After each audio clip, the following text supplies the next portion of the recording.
कौन सी है? एलिफेंटा गुफा। तो एलिफेंटा गुफा का जो पूरा का पूरा क्षेत्रफल है वो 130 फीट वर्ग में है, पूरा फैला हुआ है। और इसका निर्माण जो है, कहीं कहीं एक बार प्रश्न आया है 500 ईस्वी से लेकर 800 ईस्वी के मध्य उसमें विकल्प सही किया है, यही नजदीक भी आया। तो कुल मिला के 800 के करीब जो विकल्प सही होगा उसी समय इसका निर्माण हुआ था।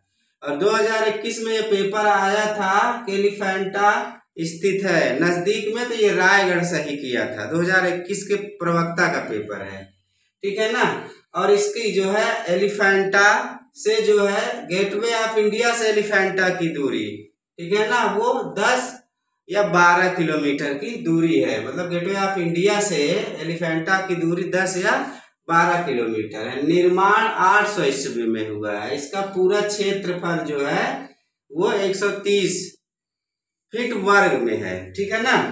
अब आइए एलिफेंटा गुफा क्या है? धर्म। तो ब्राह्मण धर्म या शैव धर्म, शैव धर्म की सबसे ज्यादा मूर्तियां पाई जाती हैं और एलिफेंटा सिर्फ और सिर्फ मूर्तियों के लिए प्रसिद्ध है, ठीक है ना।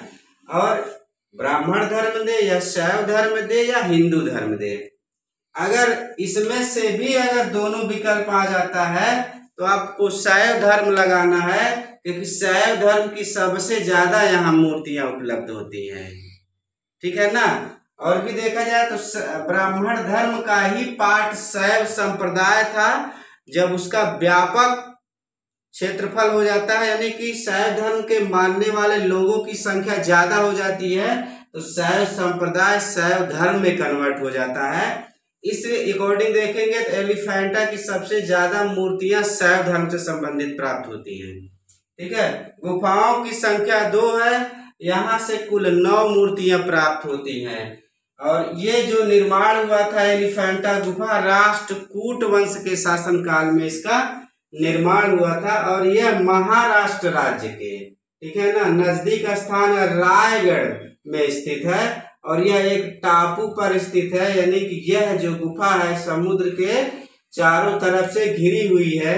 और इसका प्राचीन नाम धारा नगरी, ये भी प्रश्न आ चुका है, ठीक है ना। वर्तमान नाम धारापुरी है और एलिफेंटा नाम पुर्तगालियों ने दिया था। और यहाँ से 9 मूर्तियां आपको मिलती हैं। त्रिमूर्ति है जो है, इसकी माप है 17x18x23 फीट है। इसमें 3 मुख बनाए गए हैं, ब्रह्मा विष्णु और महेश। और इस मूर्ति पे जो भाव दिखता है वो शांत रस का भाव दिखाई देता है। एक है हाथी का शिलाखंड, ब्रह्मा की मूर्ति, इसके खोजकर्ता आनंद कुमार स्वामी है। गंगा अवतरण की मूर्ति है, भगवान शंकर की जटाओं से गंगा और यमुना नदी को निकलते हुए दिखाया गया है। कैलाश को उखाड़ता रावण मूर्ति, शंकर पार्वती विवाह की मूर्ति है, अंधकासुर वध की मूर्ति है, अर्धनारीश्वर की मूर्ति है और शिव तांडव की मूर्ति है। तो देखिए एक प्रश्न ये आ गया, गेटवे ऑफ इंडिया से दूरी पूछ चुका है, इसका निर्माण कब हुआ, तो ये सही किया है। 21 में रायगढ़ में स्थित है। और ये शैव धर्म से संबंधित गुफा है, ये भी पूछा है। और किस लिए फेमस है, तो मूर्तियों के लिए फेमस है।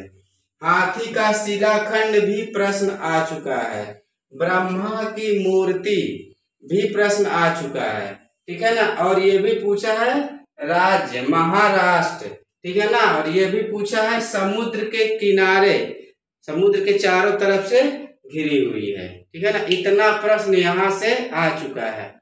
अब आते हैं महत्वपूर्ण टॉपिक पे।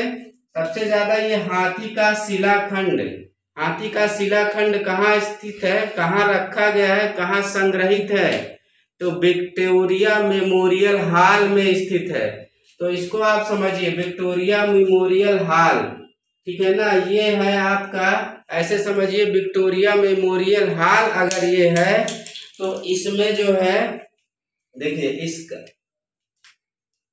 ये है आपका पार्क, ठीक है ना।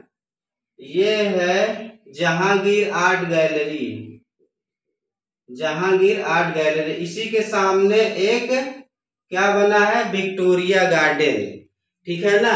और ये है Victoria garden, Jahangir art gallery के सामने जो है गार्डन है उसी को विक्टोरिया गार्डन कहते हैं, ठीक है ना। और ये क्या है, जीजाबाई माता उद्यान है, ठीक है ना।